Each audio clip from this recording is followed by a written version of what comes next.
உட்காருங்க. கரண்ட் இல்ல? இல்ல. நீங்க உட்காந்துருங்க. நான் போய் காஃபி எடுத்துட்டு வந்துடுறேன்.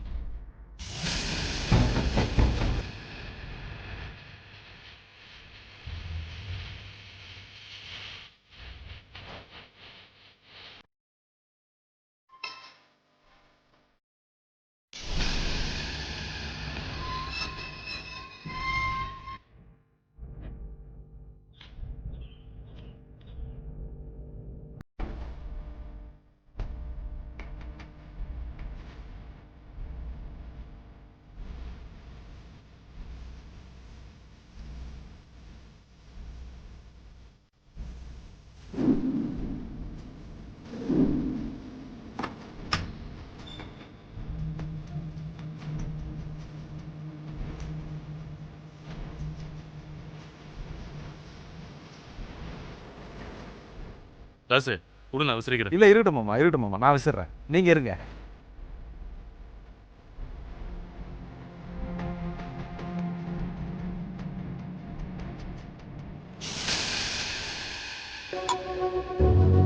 இந்தாங்க.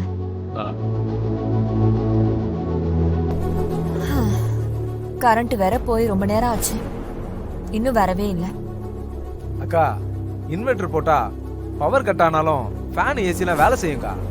டேய், நல்ல வேலைடா தாசு, ஞாபகப்படுத்தின. ஏங்க, நம்ம வீட்ல இன்வெர்டர் போட்டுடலாமா?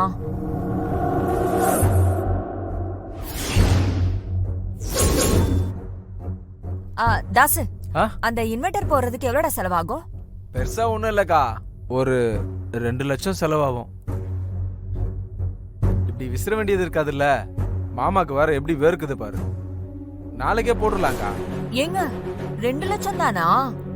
நான் கூட 5 லட்சம் ரூபா வந்துருமோன்னு பயந்துட்டேன். தாசு, நாளைக்கு எனக்கு ஞாபகப்படுத்து. சரிங்க மாமா. ஏங்க, என்ன அவசரம்?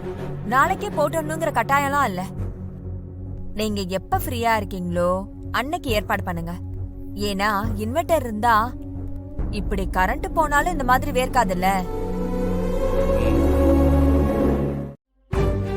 சரி, நான் வரேன். என்னங்க, என்னாச்சு? இல்ல, செருப்புங்க கழட்டி விட்டுருந்தேன். எங்கடா போச்சு?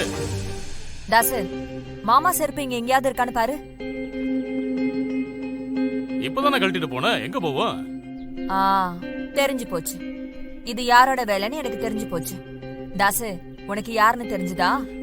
யாருக்கா? யாரு? ஒரு கருப்பு நாய் இங்கேதான் சுத்திட்டு இருக்கோம். அன்னை கூட என்னோட ஒரு செருப்பு தூக்கிட்டு போச்சுல, அதோட வேலையாதான் இருக்கும். தாசு, நீ சீக்கிரம் போய் மாமாக்கு ஒரு செருப்பு வாங்கிட்டு வா. அதோ போறேன்க்கா. அதெல்லாம் ஒண்ணும் வேண்டாம், கார்ல தானே போறேன், பாத்துக்கலாம். என்னங்க நீங்க? செருப்பு இல்லாம போனா இன்ஃபெக்ஷன் ஆயிடும். நான் அதெல்லாம் ஒத்துக்க மாட்டேன். தாசு, நீ போய் மாமாக்கு வேற செருப்பு வாங்கிட்டு போயிட்டு வந்துடுறேன். ஒன்னும் பிரச்சனை இல்லடா, நேரா வீட்டுக்கு தான் போறேன். வீட்டுல வேற செருப்பு இருக்கும், பாத்துக்கிறேன். சரி சரி, நீங்க நடக்கும்போது பாத்து நடங்க. சரி, நான் பாத்துக்கிறேன், பிரச்சனை இல்ல, வரேன். ஏங்க, அதான் நம்ம சிவாவுக்கு ஞாபகம் வந்துருச்சுல்ல, அந்த பேங்க் லாக்கர்ல இருக்கிற நகை எடுக்கலாம்ல.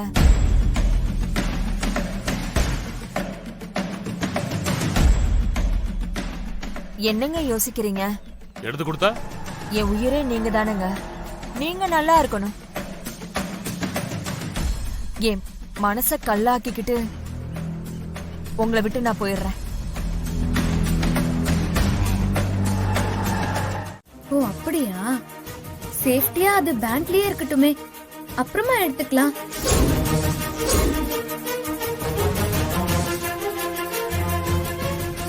சில ஆட்கள் இந்த வீட்டை விட்டு வெளியே போனதுக்கு அப்புறம் எடுத்துக்கலாம். ஏய் ஜனனி, அப்பா சொன்னா செய்யணும், மறுத்தெல்லாம் பேசக்கூடாது. இல்ல, சேஃப்டியா இருக்கட்டுமே தான் சொன்னேன். அதுல என்ன தப்பு இருக்கு? இவ ஒருத்தி குறுக்க வந்து ஆட்டத்தை கலைச்சிருவா போல இருக்கே. உன்னை கேட்டுதான் நான் முடிவு எடுக்கணுமா? ஐயோ, நான் அப்படி சொல்லல. ஆனா குடும்பத்துல டிஸ்கஸ் பண்றது தப்பு இல்லையே. ஜனனி பேசாதான் சொன்னாங்க. அம்மாடி ஜனனி, நீ உள்ள போமா. உள்ள போ. போ. சிவா நீ அப்பா கூட போயிட்டு வா. சிவா சரி. வண்டி எடு. சரி. நீங்க காஃபி சாப்பிடவா? வரேன் போங்க. வா பத்மா.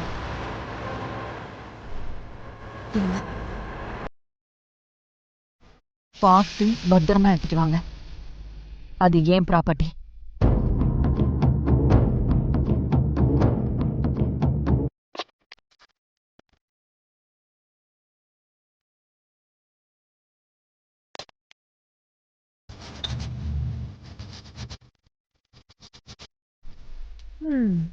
உனக்கு ரொம்ப கஷ்டமா இருக்குமே.